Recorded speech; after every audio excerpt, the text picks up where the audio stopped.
তাহলে যারা সনাতন ধর্মকে মানবে না তারা এই শাখা সিঁদুর এটা পরিধান করবে কেন? এই কথাটি তিনি ভালোর জন্য, আমাদের বোঝানোর জন্য জগতের মাঝে তিনি প্রচার করলেন, কিন্তু কিছু কিছু মানুষ সেটা বিকৃতভাবে নিয়ে গোপীনাথ বাবার প্রতি তারা সেই বিভিন্ন রকম কথা বলছে। তারা ভাবছে তাদের ধর্মকে অবমাননা, কিন্তু অবমাননা কেন হবে তোমাকে আগে বুঝতে হবে। এখানে প্রশ্ন এসেছে কি, শ্রীরাম ওরাকান্দি কি কৃষ্ণ ভক্তরা যেতে পারবে? যদি পূর্ণ ব্রহ্ম হরিচাঁদ আমার ঠাকুর এসেই থাকেন, শুধু মতুয়া, শুধু নমশূদ্রদের জন্য নয়, তিনি সকলকে উদ্ধার করার জন্যই এসেছেন। আর তার কাছে সবাই যেতে পারবে, কৃষ্ণ ভক্ত বলুন, কালী ভক্ত বলুন, শিব ভক্ত বলুন, সবাই তার কাছে যেতে পারবে, এতে কোনো বাধা নেই। এখন দেখছেন হিন্দু মিডিয়া চ্যানেলটি সাবস্ক্রাইব করুন। শ্রীধাম ওরাকান্দি কি কৃষ্ণ ভক্তরা যেতে পারবে কিনা? দেখুন, বর্তমানে একটা ওরাকান্দিকে নিয়ে কিছু কিছু তথ্য সামাজিক যোগাযোগ মাধ্যমে আমরা দেখতে পাচ্ছি, যেখানে আমাদের পরম বৈষ্ণব, সেই বৈষ্ণবাচার্য, সেই বাবা গোপীনাথ বাবাজি মহারাজকে নিয়ে কিছু লোক প্রশ্ন তুলছেন। বাবাজির ভিডিওটা আমি দেখেছি, তিনি বলেছিলেন যে কোনো কোনো মতুয়ারা নাকি বলছেন যে ত্রিশূল নিয়ে ওরাকান্দি আসা যাবে না, ত্রিশূল এগুলো তারা পছন্দ করছেন না। এখন বাবাজি বলছেন হাতের শাখা সিঁদুর এটা সনাতন ধর্মের অংশ, চিহ্ন। এখন এই যে হরিচাঁদকে তারা পূর্ণ ব্রহ্ম যারা বলছে, তারা ত্রিশূলের বিরোধিতা করছে। এখন ত্রিশূল তো ভগবান শিবের হাতের অস্ত্র, হ্যাঁ, সেই প্রতীক নিয়ে অনেকের বিরোধিতা, মানে যারা শিব মানছে না মোট কথা। কিন্তু দেখুন, যে শিব, সেই তারা বলছেন, কোনো কোনো মতুয়া ভক্তগণ বলছেন সেই শিবেই নাকি গুরুচাঁদ হয়ে এসেছেন অবতার হয়ে। তো এখন এই যে বাবা গোপীনাথ ব্রহ্মচারী যে জানালেন শাখা সিঁদুরও তারা পড়তে পারবে না, এ কথা বলেছেন কেন? তিনি বলেছেন যে পূর্ণ ব্রহ্ম আগে বুঝতে হবে, এজন্য বই পড়া আমাদের দরকার। শিক্ষিত শুধু জাগতিক শিক্ষায় শিক্ষিত হলে হবে না, গণ্ডিবদ্ধ চিন্তা দিয়ে সনাতন ধর্মকে পরিমাপ করা যায় না। সব পূর্ণ ব্রহ্ম শব্দটাও কিন্তু বেদের শব্দ, তো সনাতন ধর্মের আদি শাস্ত্রই তো বেদ। তারা যদি সনাতন ধর্ম থেকে পৃথক হয়, তাহলে পূর্ণ ব্রহ্ম হরিচাঁদ নাম কি দিতে পারবে? এ কথাটাও তিনি তুলে ধরেছেন। কিন্তু এটা তো সঠিক কথাই যে পূর্ণ ব্রহ্ম এটাও তো আমাদের সনাতন ধর্মেরই শব্দ। এই শাখা সিঁদুর যে ওরাকান্দির যে মতুয়া ভক্ত মায়েরা পরিধান করে, এটাও তো আমাদের সনাতন ধর্মেরই অলংকার। তাহলে যারা সনাতন ধর্মকে মানবে না তারা এটা পরিধান করবে কেন? এই কথাটি তিনি ভালোর জন্য, আমাদের বোঝানোর জন্য জগতের মাঝে তিনি প্রচার করলেন, কিন্তু কিছু কিছু মানুষ সেটা বিকৃতভাবে নিয়ে গোপীনাথ বাবার প্রতি তারা সেই বিভিন্ন রকম কথা বলছে। তারা ভাবছে তাদের ধর্মকে অবমাননা, কিন্তু অবমাননা কেন হবে তোমাকে আগে বুঝতে হবে। এখানে প্রশ্ন এসেছে কি, শ্রীরাম ওরাকান্দি কি কৃষ্ণ ভক্তরা যেতে পারবে? তোমরাই তো বলছো কৃষ্ণ যিনি, হরিও তিনি, রাম হরি কৃষ্ণ হরি, হরি গোরা চাঁদ, তিন হরি মিলে এই পূর্ণ হরিচাঁদ, নাকি? তো দেখুন, এই যে কৃষ্ণ যে রাম, সে সবই যদি হরি হয়, বলে কৃষ্ণ ভক্তরা কেন যেতে পারবে না? কোনো কোনো নমশূদ্ররা বলছেন যে আমাদের নমশূদ্রদের উদ্ধার করার জন্য হরিচাঁদ ঠাকুর এসেছে। আচ্ছা বাবা, আপনি বলুন, কোনো মহাপুরুষ কি শুধু একটা সম্প্রদায়কে উদ্ধার করার জন্য আসেন? কোনো মহাপুরুষ কি একটা সম্প্রদায়কে উদ্ধার করার জন্য আসেন না। তিনি জগতের মঙ্গলের জন্য, সবাইকে উদ্ধার করার জন্য তিনি আসেন। যদি পূর্ণ ব্রহ্ম হরিচাঁদ আমার ঠাকুর এসেই থাকেন, শুধু মতুয়া, শুধু নমশূদ্রদের জন্য নয়, তিনি সকলকে উদ্ধার করার জন্যই এসেছেন। আর তার কাছে সবাই যেতে পারবে, কৃষ্ণ ভক্ত বলুন, কালী ভক্ত বলুন, শিব ভক্ত বলুন, সবাই তার কাছে যেতে পারবে, এতে কোনো বাধা নেই। এই জিনিসগুলো আমাদের বুঝতে হবে। এজন্যই তো আমরা ধর্মের দিক থেকে আজকে পিছিয়ে আছি। কেন আমরা বুঝতে চেষ্টা করছি না? মতুয়া কারা? যারা হরিনামে মাতোয়ারা। অশ্বিনী গোসাইয়ের প্রতিটি গানের মধ্যে, প্রতিটি কথার মধ্যে রাধা গোবিন্দের কথা আছে, তাই রাধাকৃষ্ণকে মানতেই বা দোষ কি? একই তো তত্ত্ব। মূল তত্ত্ব সম্পর্কে যারা জানে তারা আবার কৃষ্ণ কালী নিয়ে ভেদ করে না, হরিচাঁদ গুরুচাঁদ নিয়ে ভেদ করবে না, মূল বস্তুর দিকে যারা ছুটে যাবে। তাই এদিকে আমাদের সমস্ত তর্ক বিতর্ক বাদ দিয়ে গোবিন্দের নামে মাতোয়ারা হতে হবে, কেননা মাতোয়ারা হওয়ার নামই হচ্ছে মতুয়া। এজন্য আমাদের নিজেদেরকে আগে সংকীর্ণতা দূর করতে হবে, ধর্মতত্ত্ব আগে জানতে হবে, আমাদের বুঝতে হবে। তাই শ্রীরাম ওরাকান্দি কৃষ্ণ ভক্তরা কেন সবাই যেতে পারবে, সবাই যেতে পারবে। মহাপুরুষের ধামে সবার জন্যই তো উন্মুক্ত, সবাই যেতে পারবে সবার মনোবাসনা পূর্ণ করার জন্য। যে যাহা চায় সেই তো তার কাছে তাহাই পায়, হরিবল। তাই আজকালকার যুগে যা চলছে আপনারা কেউ কারো কথায় কান দিবেন না। যে প্রকৃত ধর্মের তত্ত্ব সম্পর্কে আমাদের জানতে হবে। আমরা দেখুন এক ঘরের মধ্যে হরি ঠাকুরকে রাখা হয়েছে, এই মন্দিরের মধ্যে হরিচাঁদ আছেন, শান্তিমাতা আছেন, মা কালী আছে, রাধা গোবিন্দ আছে, তারা কিন্তু ঝগড়া করছে না।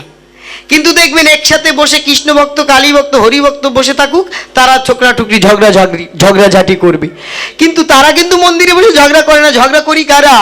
আমরা করি। কেন করি? অল্প জ্ঞান, স্বল্প জ্ঞান বলে আজকে আমরা এই ঝগড়া করে সনাতনীরা বিভেদ হয়ে যাচ্ছি। না, বিভেদ নয়। আমাদের হাতের আঙ্গুল কয়টি? 5টি। 5টি আঙুল এক মুষ্টি করলে শক্তি আসবে। 5টি থেকে একটি আলাদা হয়ে গেলে কি শক্তি পাবো আমরা?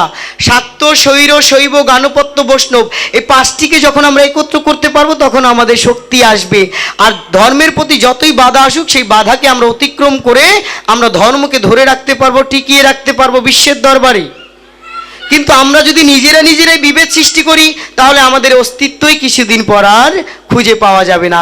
এই কথাটি গোপীনাথ প্রভুজি বুঝাতে চেয়েছিলেন। অনেকেই হয়তো বা ভুল বুঝেছেন, কিন্তু তাদেরকে বুঝতে হবে আমরা সবাই সনাতনী, হরিবল। এর মধ্যে চাই সবার আগে কি চাই?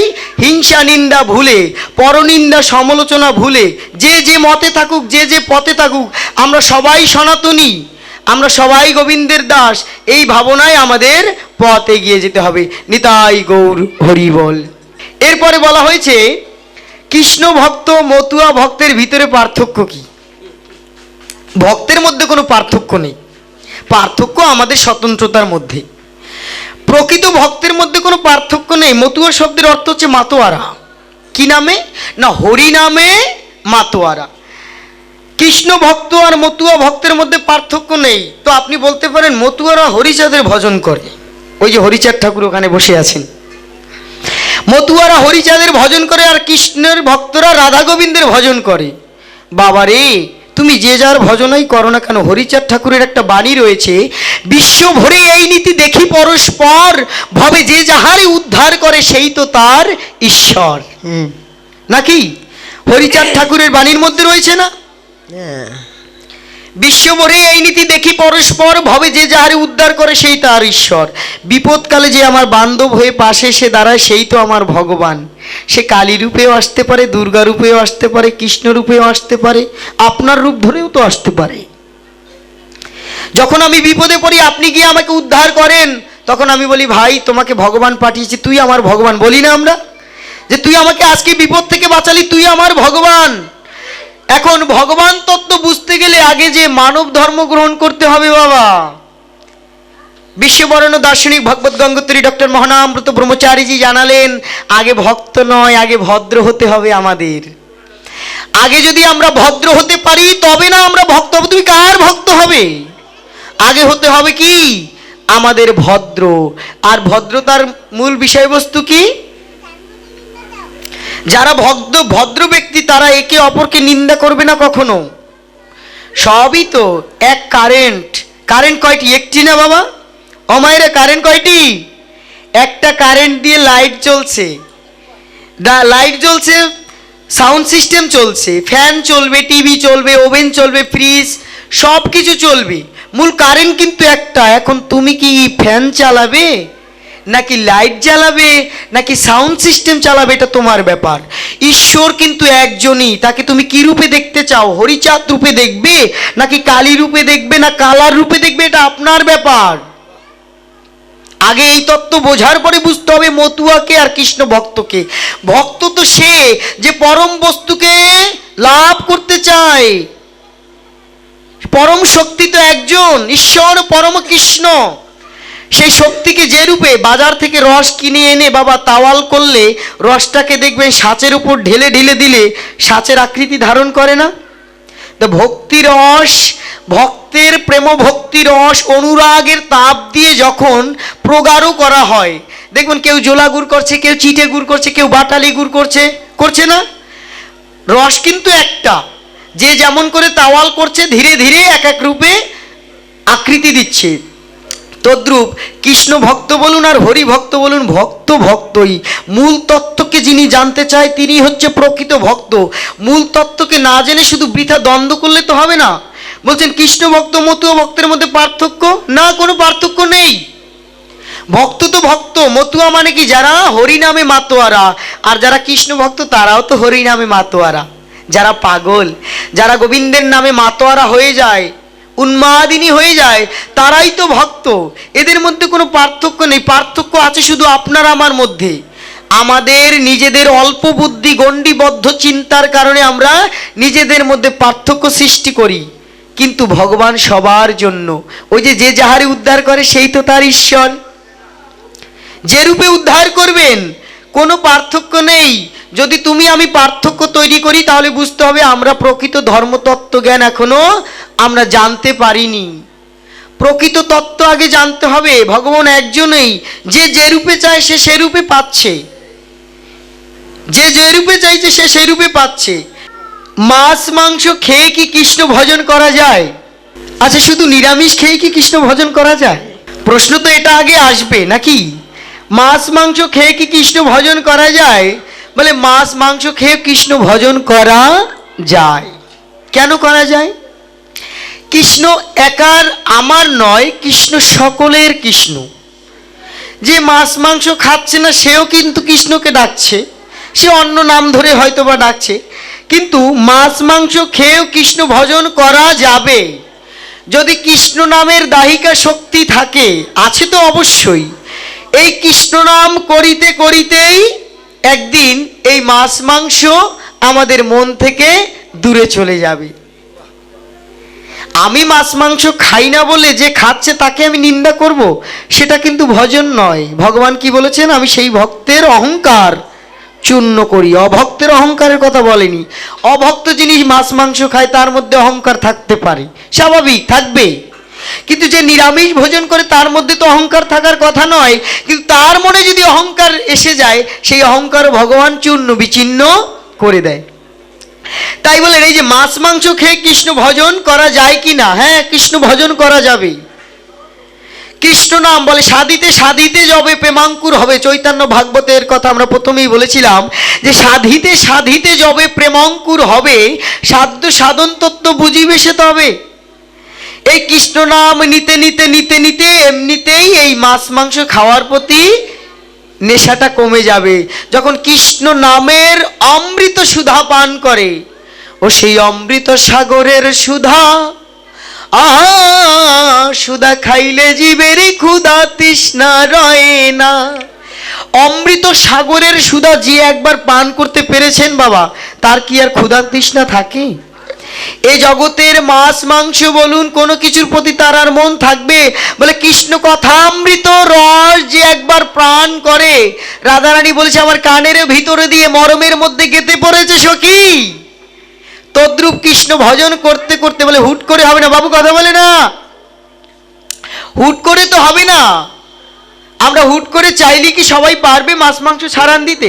তবে হ্যাঁ, ভগবান কি বলেছেন গীতায়? অভ্যাস যোগে রত হও। ধীরে ধীরে আমাদের অভ্যাস করতে হবে। যত আমরা গুরু মন্ত্র জপ করব, যত আমরা মালা পরিধান করব, যত আমরা তুলসীর মালা পরিধান করব, যত আমরা তিলক রচনা করব, যত আমরা সাধু সঙ্গ করব, তত আমাদের এই রাজসিক তামসিক খাবারের প্রতি আমাদের ধীরে ধীরে মন উঠে যাবে। এজন্য আচরণ করতে হবে। বলে গোবিন্দ চরণে আত্মসমর্পণ করব। কিভাবে করব? যাকে কোনো দিনই দেখিনি তার চরণে কি মুখের কথায় আত্মসমর্পণ হবে? হবে কি? ভগবানকে কি আমরা দেখেছি বাবা? আপনারা কেউ দেখেছেন? ভগবানকে কি আপনারা কেউ পেয়েছেন?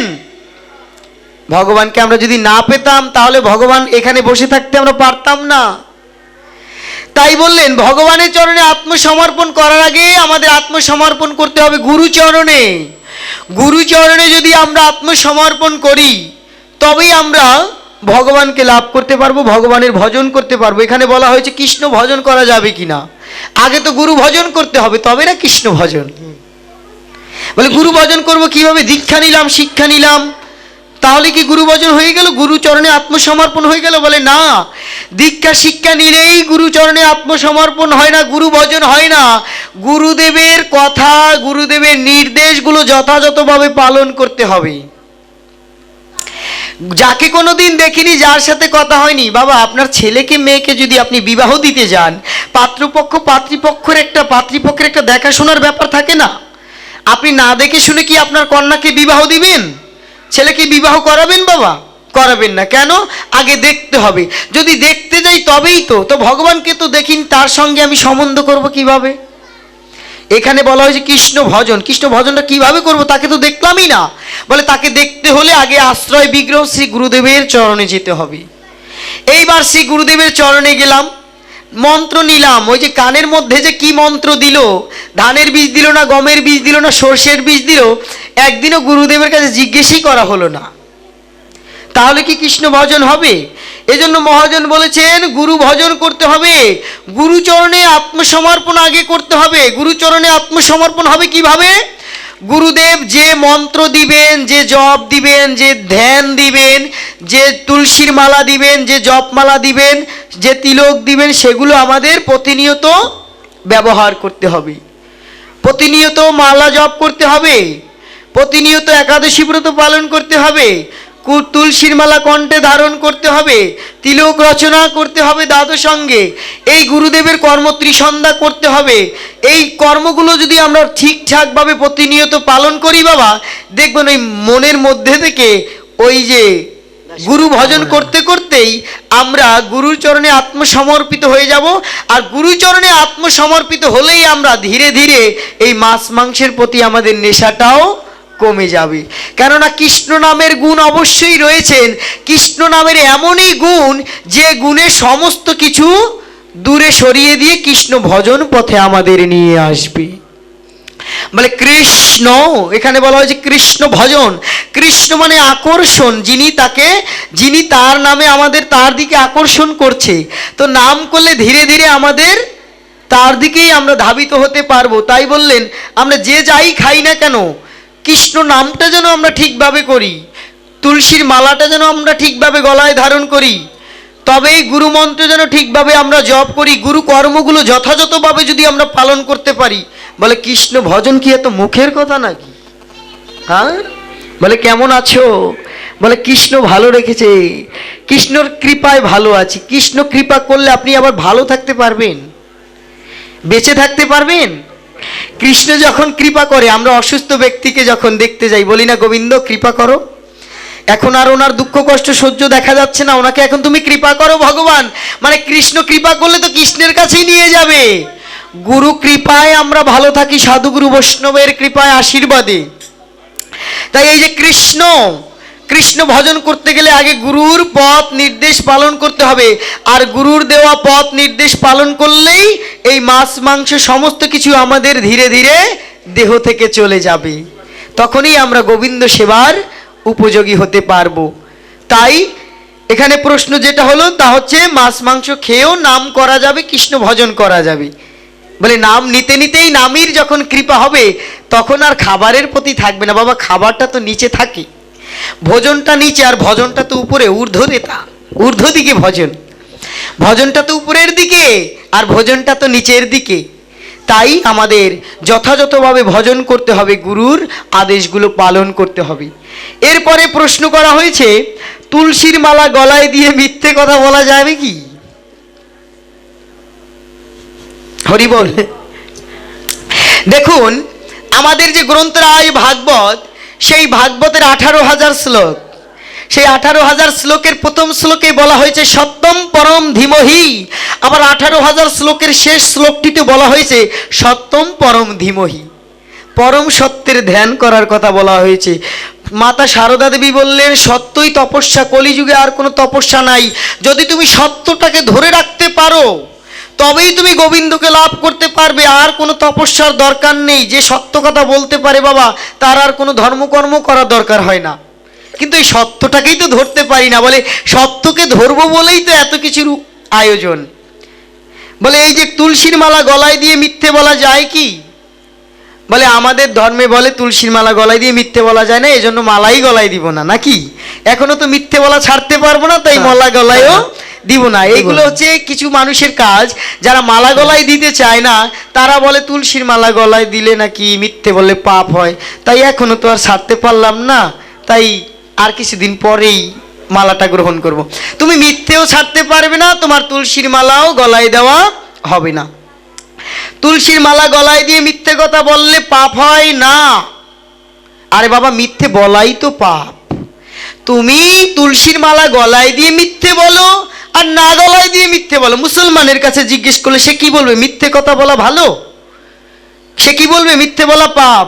খ্রিস্টানদের কাছে জিজ্ঞেস করলে সেও বলবে পাপ, বুদ্ধিস্টের কাছে জিজ্ঞেস করলে বুদ্ধরাও বলবেন মিথ্যে বলা পাপ, কিন্তু সনাতনীদের কাছে জিজ্ঞেস করলে বলবে তুলসীর মালা গলায় দিয়ে মিথ্যে বলা পাপ। তার মানে সে তুলসীর মালা গলায় দিবে না। কিন্তু হ্যাঁ, এই তুলসীর মালা গলায় দিয়ে মিথ্যে আপনি বলতে পারেন, তবে কি দেখুন, তুলসীর মালা গলায় আমরা যখন দিব তখন আমাদের একটা ভয় থাকবে, না রে গতকালকে 10টা মিথ্যে কথা বলেছি, আজকে তুলসীর মালাটা গলায় দিলাম। সবাই বলে তুলসীর মালা গলায় দিলে নাকি মিথ্যে বলা যায় না, আজকে না হয় 2টো কম বলবো। হুট করে তো আর শেষ করা যাবে না, যাবে কি? হুট করে একেবারে সাধু হওয়া যায় না বাবা, ধীরে ধীরে। কালকে 8টা মিথ্যে কথা বললাম, তারপরের দিন আরও 1টি কমিয়ে দিলাম, তারপরের দিন আরও 1টি কমিয়ে দিলাম। ধীরে ধীরে ধীরে ধীরে যখন আমরা মিথ্যে বলা কমিয়ে দিতে পারবো তখনই তো আমাদের জীবন সার্থক হবে। কিন্তু তুলসীর মালা দেওয়ার কারণেই যে আমার মিথ্যেটা ধীরে ধীরে চলে যাচ্ছে এটা আগে বুঝতে হবে। আর যদি বলি যে তুলসীর মালাও দিব না, মিথ্যাও ছাড়বো না, বলে যেদিন ছাড়বো সেদিন দিব, ছাড়বোটা কবে? সত্যের ধ্যান কবে করব? সত্য বল সুপথে চল ওরে আমার মন, সত্য সুপথ না চিনিলে, সত্য সুপথ না চিনিলে পাবিনে মানুষের দর্শন। যতই সাধু সেজে বসি না কেন, যদি সত্যকে আমরা অঙ্গীকার করতে না পারি, সত্য কথা না বলতে পারি, সুপথে না চলতে পারি, কোনো ধর্মই হবে না। তবে হুট করেও তো পারা যাচ্ছে না, তাই আমাদের কি করতে হবে? ধীরে ধীরে। আর এই ধীরে ধীরে অভ্যাস করতে গেলে আগে আমাদের তিলক ধারণ করতে হবে, মালা দিতে হবে। দেওয়ার পরও মিথ্যে 2-1টা আসতে পারে, ধীরে ধীরে ঠিক হয়ে যাবে বাবা। এবার এই জন্য কি বলেছেন? তুলসীর মালা গলায় দিয়ে মিথ্যে কথা বলা যায় না, কিন্তু চলতে গিয়ে যদি চলে আসে দেখবেন ধীরে ধীরে মিথ্যের ব্যাপারটা কমে আসবে। কালকে যেমন 10টা বলেছি, আজকে 9টা, তারপরের দিন 8টা, এরকম করে করে আমরা এই মিথ্যাকে ত্যাগ করতে পারবো। এরপরে বলা হয়েছে কি দেখুন, সধবা নারী একাদশী থাকলে কি পাপ হয়? আমাদের এই কথাটি জানার আগে জানতে হবে যে আমাদের সনাতন ধর্মে 5টি মতপথ রয়েছে। কি কি? শাক্ত, শৈর, শৈব, গানপত্য, বৈষ্ণব। কয়টি? 5টি মতপথ রয়েছে। শাক্ত, শৈর, শৈব, গানপত্য, বৈষ্ণব। 5 ধরনের ভক্তরা 5 রকমভাবে ঈশ্বরকে ডাকছেন। কেউ কেউ বলছেন সধবা নারীরা নাকি একাদশী করতে পারবেন না, কিন্তু দেখুন আমাদের বৈষ্ণবীয় শাস্ত্র বলছেন, হরিভক্তি বিলাস বলছেন 8 থেকে 80 বছর বয়স পর্যন্ত সকলের একাদশী ব্রত পালন করতে হবে। মহাজন গতস্য পন্থা, মহাজনগণ যে পথ ধরে অনুগমন করেছেন আমাদের সে পথ অনুসরণ করতে হবে। সধবা নারী একাদশী থাকলে পাপ হবে না, কেননা আমাদের বৈষ্ণবীয় মহাজনগণ আমাদের বলেছেন একাদশী করার জন্য। এই যে দেখুন একাদশী কি? একাদশ ইন্দ্রিয়ের সমীপে বাস। মূল তত্ত্বটা যদি আমরা জানতে পারি, চক্ষু, কর্ণ, নাসিকা, ত্বক, বাক, পানি, পাদ, পায়ু, উপস্থ। কয়টি? 10টি ইন্দ্রিয়, 5টি জ্ঞানেন্দ্রিয়, 5টি কর্ম ইন্দ্রিয়। এই 10টি ইন্দ্রিয়ের রাজা হচ্ছে মন। এই একাদশ ইন্দ্রিয় যদি গোবিন্দ সেবায় লাগানো যায়, একাদশ ইন্দ্রিয়ের সমীপে বাস, তাকে বলে একাদশী উপবাস। একাদশ ইন্দ্রিয় দিয়ে গোবিন্দ ভজন করা। দেখুন আমরা যেদিন একাদশী করি সেদিন মনে মনে ভাবি আজকে একাদশী করেছি, আজকে কারোর সাথে দ্বন্দ্ব করব না, ভাবি না? আজকে একাদশী করেছি, আজকে কাউকে লোককে ঠকাবো না, আজকে একাদশী করেছি, আজকে মিথ্যে কথা বলবো না। এই যে সত্যটাকে আঁকড়ে ধরার জন্যই কিন্তু একাদশী। ভালো হওয়ার জন্য একাদশী, এই একাদশী ইন্দ্রিয়কে সংযত করার জন্য একাদশী। একাদশী করলেই যে ভগবানকে পেয়ে বসে থাকবেন এমনও বিষয় নয়। আগে নিজেকে তো বুঝতে হবে। নিজেকে যদি মানুষের মতো মানুষ তৈরি করতে পারি, আর নিজেকে মানুষের মতো মানুষ তৈরি করতে গেলে সংযমতা চাই, আর এই সংযমতার জন্যই তো আমাদের একাদশী ব্রত পালন করতে হয়। সধবা নারীরাও একাদশী ব্রত পালন করতে পারবে। আমরা যারা রাধা গোবিন্দের ভজন করি, কৃষ্ণ ভজন করি, তাদের জন্য সবাই 8 থেকে 80 বছর বয়স পর্যন্ত সকলে একাদশী ব্রত পালন করতে পারবেন। কে কি বললো সেদিকে নজর দিয়ে আমাদের কোনো লাভ নেই, কেননা আমরা হরিভক্তি বিলাস, আমাদের বৈষ্ণবী আইন শাস্ত্র। বাবা, একটি এই যে বাংলাদেশের নতুন সরকার গঠন হয়েছে, নতুন সরকার কি নতুন সংবিধান অনুযায়ী সে রাষ্ট্র পরিচালনা করছে না? এখন আপনি যে ধর্ম পরিচালনা করবেন, ধর্ম পালন করবেন, ধর্মেরও তো একটা আইন থাকা দরকার। আর ধর্মের সংবিধান, ধর্মের আইন হচ্ছে হরিভক্তি বিলাস। আর সেখানে বলা হয়েছে কি, যেটা গোপাল ভট্ট গোস্বামী এবং সনাতন গোস্বামী, স্বর গোস্বামীর দুইজন গোস্বামী মিলে যে গ্রন্থ রচনা করেছেন, সেখানে বলা হয়েছে যারা রাধা গোবিন্দের ভজন করে, যারা গৌরীয় বৈষ্ণব, যারা নিতাই গৌরাঙ্গের ভজন করে, তারা 8 থেকে 80 বছর বয়স পর্যন্ত সবাই একাদশী ব্রত পালন করতে পারবে। ইয়াতে তাদের পাপ হবে না। আরে বাবা, পাপের চিন্তা করছেন কেন? পাপের কথা আমি বাদ দেই। একাদশী করলে দেখবেন নিজের শরীরটাও এমনিতে একটু পাতলা পাতলা লাগে না? রোগ ব্যাধি কম কম লাগে না? আমার ধর্ম হোক বা কর্ম হোক, ভগবানকে পাওয়া তো দূরের কথা, নিজেরই তো শরীর ভালো লাগে। 15 দিন পর্যন্ত একটানা যন্ত্রখানা চলছে, সেই যন্ত্রটাকে যদি একদিন বিশ্রাম দেওয়া যায়, সায়েন্স বলছে, বিজ্ঞান বলছে, এমনিতেও আমাদের শরীর সুস্থ হয়ে যায়। এই দিক থেকেও তো একাদশী করা যেতে পারে নাকি? এরপরে কি প্রশ্ন করা হয়েছে? তাই প্রশ্নপত্রের উত্তর যতটুকু সম্ভব আমরা জানার চেষ্টা করলাম। আরও বিস্তারিত সময় লেগে যাবে অনেক, কিন্তু আমরা একটু লীলা কথায় রয়ে গিয়েছিলাম। সেই লীলা কথায় গিয়ে আমরা ধীরে ধীরে বিশ্রামে চলে যাব, যে আগামীকালকে যে হরিনাম সংকীর্তন। বলিয়ে বৃন্দাবন বিহারী লাল কি, রাধা কৃষ্ণ প্রেমানন্দে হরি হরি বল মন, হরি বল মন, হরি বল।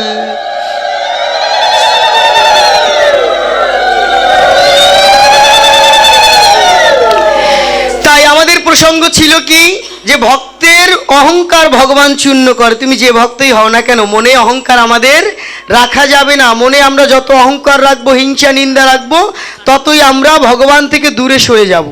তা উদ্ধবজিকে আজকে ভগবান বৃন্দাবনে পাঠাবেন। ভগবান শ্রীকৃষ্ণ উদ্ধবকে বৃন্দাবনে পাঠালেন যে আমার ভক্তগণ কেমন আছে, তোমরা গিয়ে একটু দেখে এসো। সেই উদ্ধবকে পাঠালেন বৃন্দাবনে ভগবান শ্রীকৃষ্ণ ব্রজবাসীর বার্তা আনার জন্য। আর বললেন, আমি কতদিনই বৃন্দাবন থেকে এসেছি, আমার বাবা মা আমার জন্য কাঁদছে, তুমি তাদেরকে একটু সান্ত্বনা দিবে। বৃন্দাবনে যেতে উদ্ধবজি দেখতে পেলেন, বাবা বৃন্দাবনে যেতে উদ্ধবজি দেখতে পেলেন বৃন্দাবনের সমস্ত গাছগুলো, বৃক্ষগুলো মাটির দিকে মাথা নত করে আছে।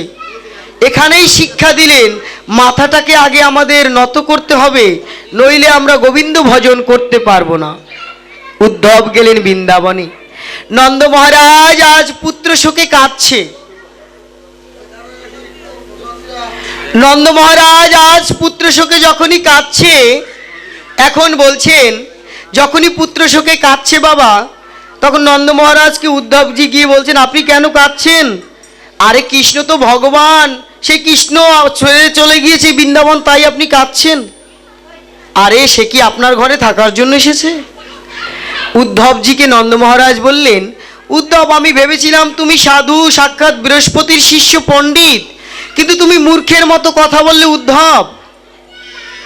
তুমি যে মূর্খের মতো কথা বললে। আরে শোনো, কৃষ্ণ যদি এই ভগবান হয়, আচ্ছা তুমিই বলো, এ জগতে কেউ যদি মরে যায় বাবা, আমরা গিয়ে বলি না, ভাই বন্ধু পুত্র পরিজনে কেউ যদি মরে যায়, তোরা তার জন্য কাঁদিস না, ভগবানের জন্য কাঁদ। আর তুমি বলছো আমি ভগবানের জন্য কাঁদবো না? উদ্ধবজি চুপ করে বসে আছে। সত্যিই তো, ভগবানের জন্য কাঁদবে না, তাহলে কার জন্য কাঁদবে?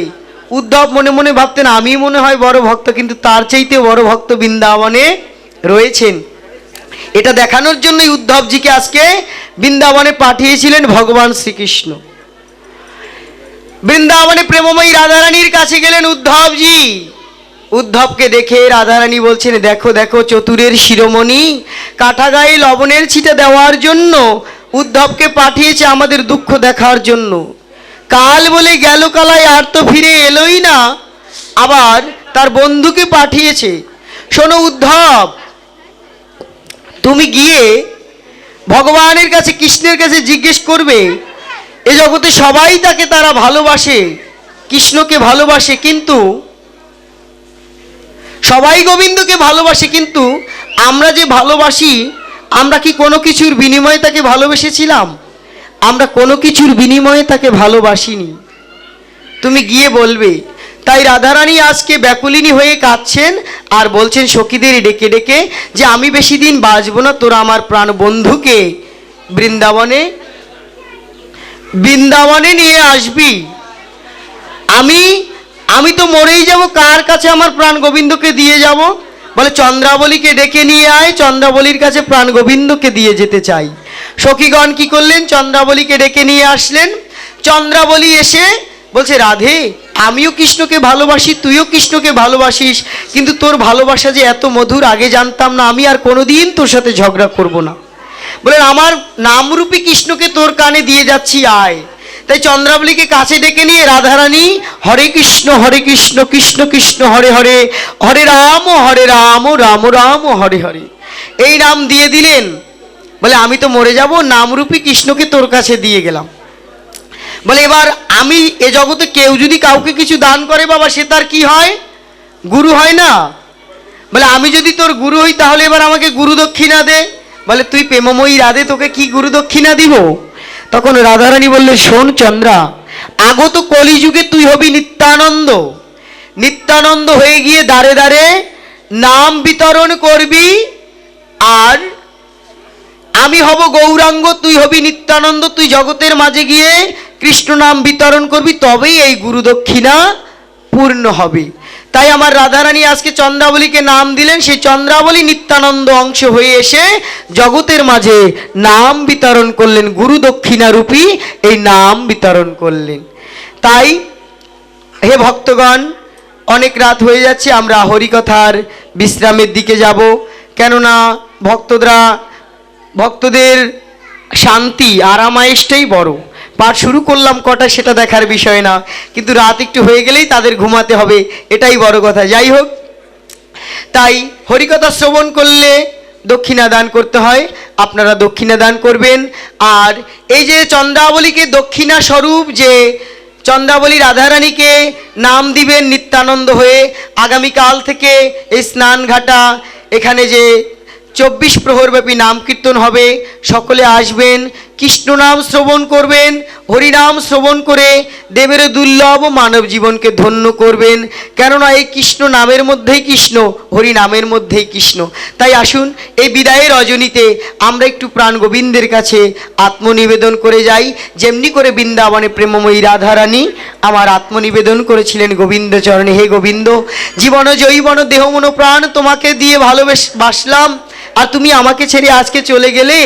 তাই আমার রাধারানী আত্মনিবেদন করে বলেছিল, বধূ কি আর বলিব আমি, আমার জীবনে মরণে জনমে জনমে প্রাণনাথ হইও তুমি, বধূ কি আর বলিব আমি। আচ্ছা, এই মন্দিরের কি হারমোনিয়াম খোল করতাল কিছু নেই? বধূ কি আর বলিব আমি, সেটা তো এখানে আনার দরকার ছিল, কি আর বলিব আমি। আমার জীবনে মরণে জনমে জনমে প্রাণনাথ হইও তুমি।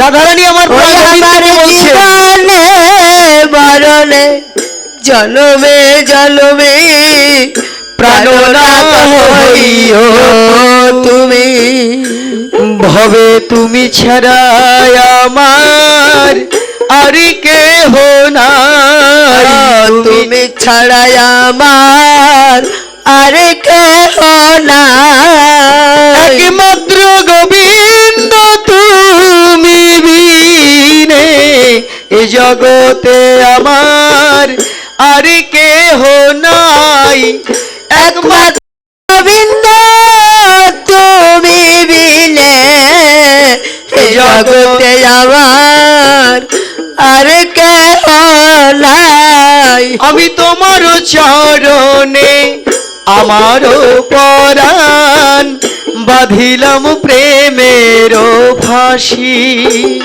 ওই আমি তোমার চরণে আমার পরাণ বাঁধিলাম প্রেমের ফাঁসি।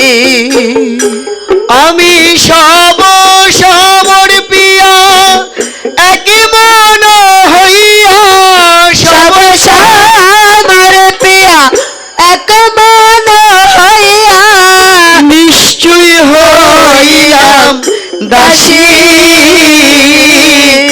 নিশ্চয় হইলাম দাসী।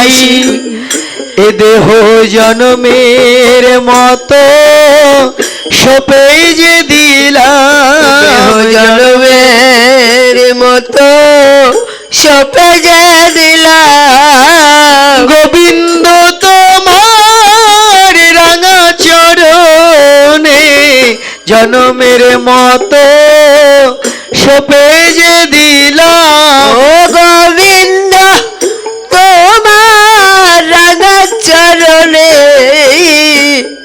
এ দেহ জন্মের মতো সপে যে দিলাম। আমার কিবা আছে কিবা দিব, আর কিবা আছে আর কিবা দিব। সকলি তোমারি গোবিন্দ, কিবা আছে কিবা দিব। ওই সকলে তোমার গোবিন্দ আমার কিবা আছে আর কিবা দিব। কি আর বলিব আমি, আজ রাধারানী বলছি বধূ কি আর বলিব আমি। রাধে বলিব রাধারানী বলছে কি আর বলিব আমি, আমারও তো বলার সময় শেষ, ধীরে ধীরে সময় চলে যাচ্ছে। জীবন বেলা থেকে কতগুলো দিন চলে গেল সে হিসেব নেই। পাঠ শুনতে আসতে 2 মিনিট 4 মিনিট বেশি হলেই আমরা ব্যস্ত হয়ে যাই। জীবন বেলার কতগুলো দিন যে চলে গেল, কতটা সময় যে চলে গেল সে তার হিসাব আমরা একদিনও করলাম না। আরে বাবা, একদিন সময় আসবে, একদিন সময়ের কাছে আমরা বলবো সময় আমাকে একটু সময় দাও, আমি কৃষ্ণ কথা শুনতে যাব মন্দিরে। সময় বলবে তোর এখন গিয়ে কাজ নেই, বসে থাক ঘরে, এখন আমার হাতে সময় নেই, তুমি ঘরে বসে থাকো। সেদিন সময় বলবে আমার হাতে সময় নেই, সেদিন চাইলেও কৃষ্ণ কথা শুনতে আসতে পারবো না। আর আজকে 2 মিনিট 4 মিনিট দেরি হওয়াতে অনেকে খাওয়ার জন্য বা বাড়ির কাজের জন্য চলে যাচ্ছি আমরা। একদিন সময় আসবে, সেদিন সময় আমাদের সময় দিবে না বাবা। তাই গোবিন্দ কথা, হরি কথা, কৃষ্ণ কথা, ভজন শ্রবণ করতে গেলে একটু মনোনিবেশ করতে হয়, একটু ধ্যান রাখতে হয়। তাই আমরা যেন রাধারানীর মতো করে বলতে পারি কতটুকু নিতে পেরেছি, কতটুকু দিতে পেরেছি কিছুই জানি না বন্ধু। শুধু এই জন্মে নয়, যেন জন্মে জন্মে তুমি আমার বান্ধব হইও। শুধু এ জন্মে নয়,